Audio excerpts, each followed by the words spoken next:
Hello दोस्तों, स्वागत है आप सभी का यूट्यूब के इस ऑनलाइन प्लेटफॉर्म पर। हमारी कंप्लीट मनोविज्ञान की श्रृंखला चल रही है, जिसमें हमने मनोविज्ञान के विभिन्न टॉपिकों को एक एक करके कवर किया है। यानी कि अब तक हम क्या क्या कवर कर चुके हैं। तो अब तक हम मनोविज्ञान का अतीत क्या होता है, मनोविज्ञान का इतिहास क्या होता है, विकास को कौन कौन से कारक प्रभावित करते हैं, वंशानुक्रम के कौन कौन से सिद्धांत होते हैं, इन सभी को हम पढ़ चुके हैं पिछली वीडियो में। इसके अलावा शिशुअवस्था, किशोरावस्था और बाल्यावस्था की कौन कौन सी विशेषताएं होती हैं, इनको और किन किन नामों से जाना जाता है तथा एग्जाम में इनसे संबंधित किस प्रकार के प्रश्न पूछे जाते हैं, इन सभी पर हम पिछली वीडियो में चर्चा कर चुके हैं। इसके अलावा हम बात करें तो विकास के सिद्धांत, विकास के विभिन्न सिद्धांत जैसे कि मनोविश्लेषणात्मक सिद्धांत हो गया, मनोलैंगिक विकास सिद्धांत, मनोसामाजिक सिद्धांत, संज्ञानात्मक विकास सिद्धांत, नैतिक विकास सिद्धांत, पारिस्थितिक परक सिद्धांत और भाषा विकास सिद्धांत को भी हम पिछली वीडियो में पढ़ चुके हैं। ठीक। और इसके अलावा बात करें हम तो किस तरीके से शारीरिक विकास होता है ना, किस तरीके से मानसिक विकास होता है, यानी कि शिशुअवस्था, बाल्यावस्था और किशोरावस्था में किस प्रकार से शारीरिक विकास होता है, किस प्रकार से मानसिक विकास होता है, किस प्रकार से सामाजिक संवेगात्मक विकास होते हैं, उनको भी हम पिछली वीडियो में कवर कर चुके हैं। अगर आपने वो वीडियो नहीं देखी है तो जाके देख सकते हैं। हमने प्रत्येक पॉइंट को उन वीडियो में कवर किया है ना, एग्जाम की दृष्टि से।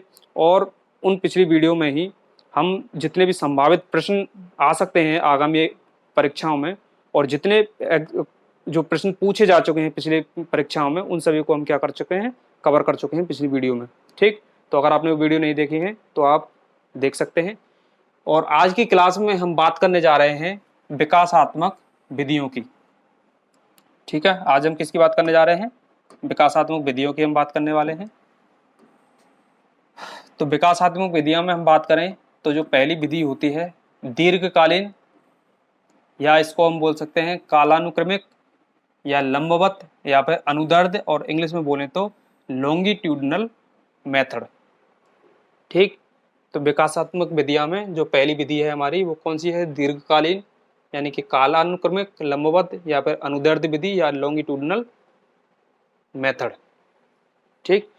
तो इस विधि में क्या होता है कि एक निश्चित समूह होता है क्या होता है? एक निश्चित समूह होता है बच्चों का। इस निश्चित समूह का कई बार अध्ययन किया जाता है। कई बार क्या किया जाता है? अध्ययन किया जाता है।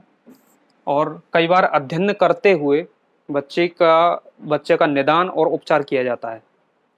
ठीक है, निदान और उपचार। अब निदान और उपचार क्या होते हैं? तो क्या होता है निदान? निदान का मतलब होता है कि जब हम बच्चों की कमियों का पता लगाते हैं, बच्चे की जो समस्या होती है कि बच्चे में क्या कमी है, किस वजह से बच्चा नहीं सीख पा रहा है, तो उन कमियों का पता लगाना ही क्या बोलते हैं? उसको निदान बोलते हैं। ठीक। और उपचार किसे बोलते हैं?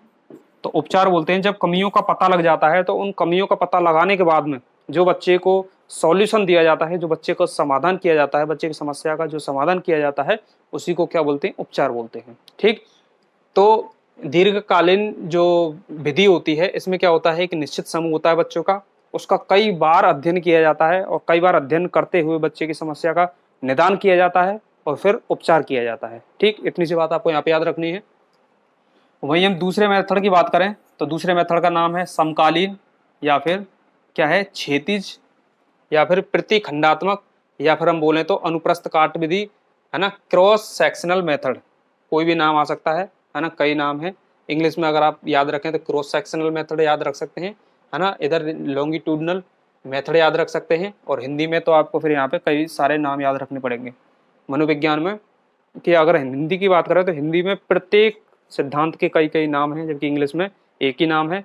तो आसान तो वैसे याद करना कौन सा रहेगा? इंग्लिश वाला याद करना रहेगा, लेकिन अगर आप हिंदी मीडियम से हैं तो आप हिंदी में इन नामों को याद रख सकते हैं। ठीक। अच्छा, इसमें क्या होता है? इस मेथड में यहाँ पे क्या होता है? यहाँ पे क्या था? यहाँ पे था निश्चित समूह। ठीक है, यहाँ पे क्या होता है कि कई समूह, कई सारे समूह होते हैं। कई सारे समूहों का एक निश्चित समय में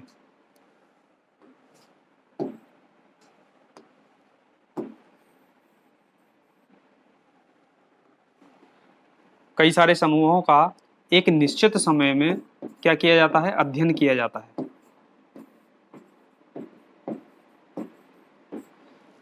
यहाँ पे क्या होता है, कई सारे समूह होते हैं बच्चों के, उन सभी समूहों का एक फिक्स समय होता है, एक निश्चित समय होता है, उसमें उनका अध्ययन किया जाता है और उसके बाद उनका निदान और उपचार किया जाता है। ठीक है, तो ये बिल्कुल इसका अपोजिट होता है, यानी दीर्घकालीन का समकालीन बिल्कुल क्या होता है, अपोजिट होता है।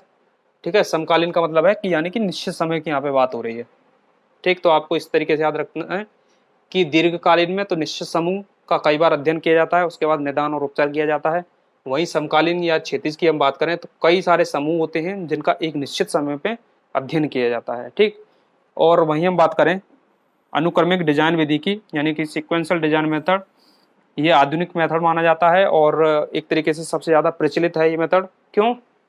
क्योंकि ये इन दोनों का क्या है, मिला जुला रूप है।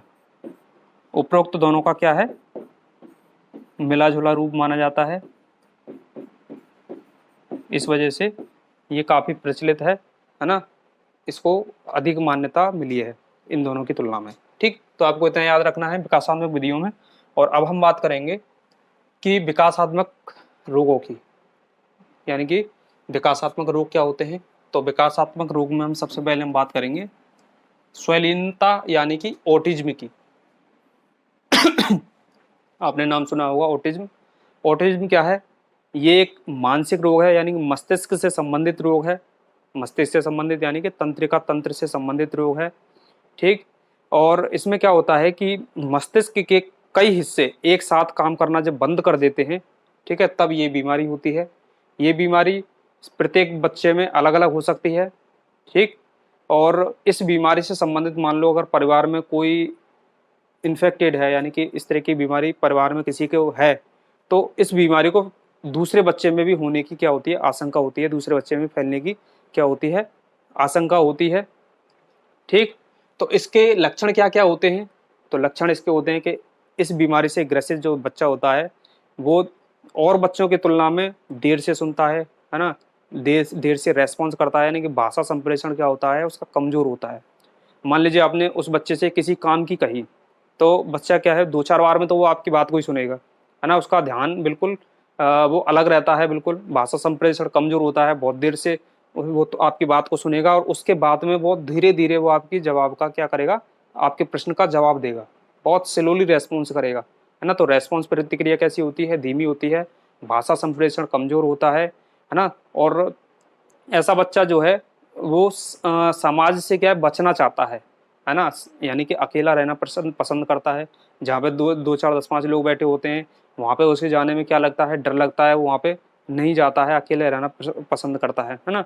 और इस तरीके की बीमारी वाले बच्चे का जो व्यवहार होता है वो रूढ़ व्यवहार होता है ना। और काफ़ी बच्चों में क्या देखा गया है कि बच्चे में दौड़े तक बढ़ते हैं इस अवस्था में, यानी कि इस अवस्था क्या मतलब इस बीमारी से जो ग्रसित बच्चे होते हैं उनमें क्या है, उन्हें दौड़े पड़ते हैं।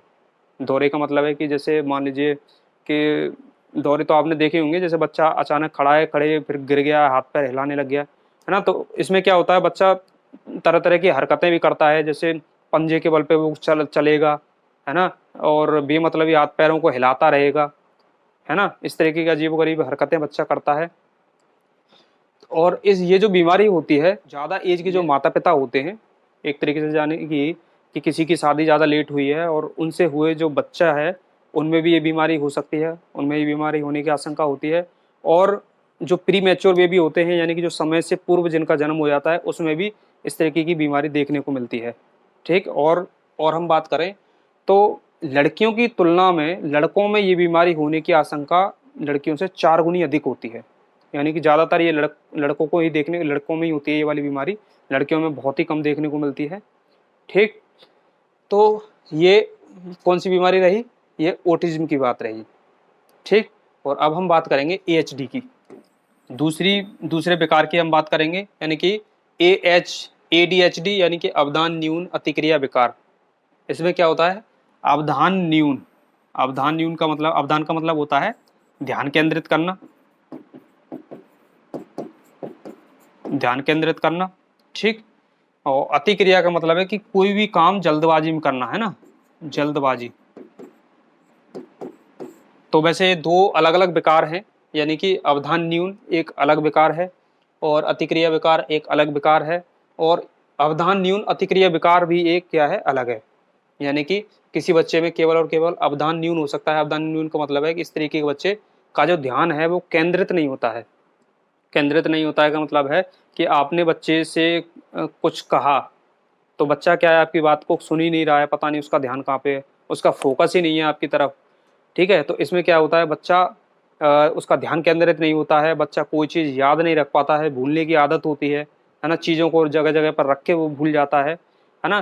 तो ये जो बीमारी होती है यानी अवधान न्यून की बीमारी का मतलब है कि बच्चा ध्यान केंद्रित नहीं कर पाता है ना, और उसकी जो स्मरण क्षमता है वो कैसी होती है, कमज़ोर होती है। क्योंकि जब आपको पता है कि जो मानसिक क्रियाएं होती हैं, अभी हमने पिछली वीडियो में हमने चर्चा की थी कि जब बच्चा अगर अवधान नहीं कर पा रहा है तो वो स्मरण नहीं कर सकता, और जब बच्चा स्मरण नहीं करेगा तो अधिगम भी नहीं कर सकता है। तो इस वजह से ये प्रोसेस जो है उसकी कैसी होती है, धीमी होती है, बच्चा स्मरण नहीं कर पाता है, याद नहीं रख पाता है, किसमें, अवधान न्यून में।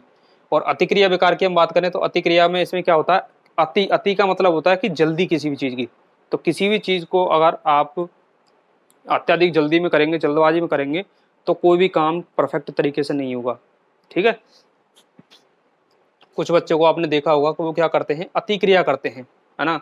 आपने कोई भी काम दे दिया तो वो क्या है, बहुत जल्दी करने की कोशिश करेगा, चाहे वो फिर बिगड़ जाए। इस तरीके के बच्चे किसी भी क्षेत्र में परफेक्ट नहीं होते हैं, क्योंकि वो ये चाहते हैं कि ये भी हो जाए, वो भी हो जाए, बहुत ही ज़्यादा जल्दबाजी होती है हर काम को करने की। तो ये एक तरीके का क्या है, मानसिक विकार है जो उसके अंदर ये विकार उत्पन्न हो जाता है। तो उसमें क्या है, बच्चा हर काम को जल्दी करने की कोशिश करता है, जिसके चलते वो काम क्या है, बिगड़ जाता है।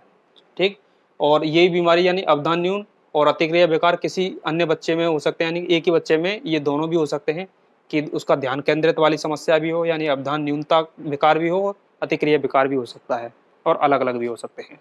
ठीक, उसके बाद तीसरे विकार की हम बात करें तो वियोग दुश्चिंता विकार, SAD इसको बोलते हैं, है ना, सेपरेशन एंजाइटी डिसऑर्डर। इसमें क्या होता है, वियोग वियोग की दुश्चिंता होती है, वियोग की चिंता होती है। इस बीमारी से ग्रस्त जो बच्चा होता है उसे हर वक्त ये चिंता सताती रहती है कि कहीं उसके माता पिता उसको छोड़ करके कहीं चले ना जाए, है ना। हर वक्त वो क्या अपने माता पिता के सामने रहना चाहता है ना। बच्चे को अगर कहीं छोड़ दिया जाता है, बच्चे को पढ़ने भी भेज देते हैं, तो वहाँ पे भी इस प्रकार का जो बच्चा होता है वो यही चल रहा होता है उसके दिमाग में कि कोई कहीं उसके माता पिता उसको छोड़ के ना चले जाए। ये एक तरीके से क्या है, ये डिसऑर्डर है, जिसके चलते क्या है, बच्चा इस तरीके का तक सोच लेता है, इस हद तक सोच लेता है कि कहीं उसके माता पिता उसको छोड़ करके ना चले जाएं। तो वो क्या करता है, इस चिंता में ही रहता है ना, इस वियोग में ही रहता है, हर वक्त केवल और केवल एक ही बात सोचता रहता है कि उसके माता पिता उसे छोड़कर ना चले जाएं। ठीक, तो आपको इतना इसमें याद रखना है, स्वलीनता, ठीक, ADHD और जो है SAD यानी कि वियोग दुश्चिंता विकार। ठीक, तो ये हुए विकासात्मक रोग। तो आई होप आपको ये वीडियो पसंद आई हो, समझ में आई हो। अगर आपको वीडियो पसंद आई है तो इस वीडियो को आप लाइक कर सकते हैं, चैनल को सब्सक्राइब कर सकते हैं, ताकि इस तरीके की वीडियो आपको लगातार मिलती रहे। So thank you very much for watching my video. धन्यवाद।